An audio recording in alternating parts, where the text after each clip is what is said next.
పైసలు లేవని ఒక్క మాట అంటే అది మూసుకొని ఉండదా ఇంట్లో. ఆ ఏది అడిగినా పా ఇప్పిస్తా పా తీసుకుందు పా. మరి మా అమ్మ ఇంత బాధపడుతుంది, ఇంత కష్టపడుతుంది మాకు తిండి పెడతానుకో. ఆమె దగ్గర ఒక్క రూపాయి లేదు, ఏడుకో ఆడికి తెచ్చి ఆ అమ్మకాన్ని ఇస్తే అన్ని ఖర్చులు ఎల్ల తీస్తుంది. కానీ ఇంత చింత లేదు సంసారం మీద. కానీ పెండ్లం ఏది అడుగుతుంది, పెండ్లం అత్తగారు ఏది అడుగుతుంది, అన్ని ఇప్పిస్తాను సిగ్గుశరం ఏమట్టుకొని ఉండాలిరా నీకు. నీ అమ్మ నీకెట్లెరకైంది ఇవన్నీ.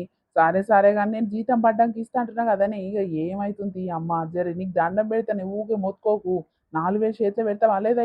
లేవు లేవు, నా దగ్గర ఒక్క రూపాయి లేదు. ఎవరి దగ్గర అడుకుంటావో, ఎవరి దగ్గర అప్పు చేసుకుంటావో తెచ్చుకొని ఇప్పించుకొని ఆయన, నాకైతే అవసరం లేదు. అబ్బబ్బా అడిగినప్పుడల్లా చేతి చాపినప్పుడల్లా ఇస్తుంటే నీకు బాగా నకరాలు అవుతున్నాయి కదరా. పోపో, నేను ఆగం చేసేదంతా నీ పిల్లమేరా. నీ పిల్ల వల్లనే నువ్వు లాస్ అవుతావా కావా చూడిగా. బావా నాడు అయిపోయిందా? వస్తున్నా నాడు. ఈ అవ్వ ఏడ దొరికిందిరా నాయన. నా సంసారాన్ని నా కొడుకును ఆగం చేస్తుంది కదా. ఓయమ్మో పైస అంటే దీనికి లెక్కనే లేదు. మరి ఎట్లా తెంచొస్తాయి ఏం కథ? నాకు నా చెల్లెకి ఇప్పియాలంటే నా మొగన్ నుంచి ఏడైతుందని ఇంత ఆకలి పీకర్ లేదు చూడు. దాదా ఇప్పిద్దుపా, అది ఇప్పి ఇది ఇప్పి. ఇంటి ముందరికి ఏది వచ్చినా ఇట్లా అస్సలు ఊకోదు. నా ఓనెంబటి ఒకటే పందలుతుంది. ఈ సిగి తప్పిన దగ్గర ఇంత తెలివి లేక ఇదంతా కథ జరుగుతుంది.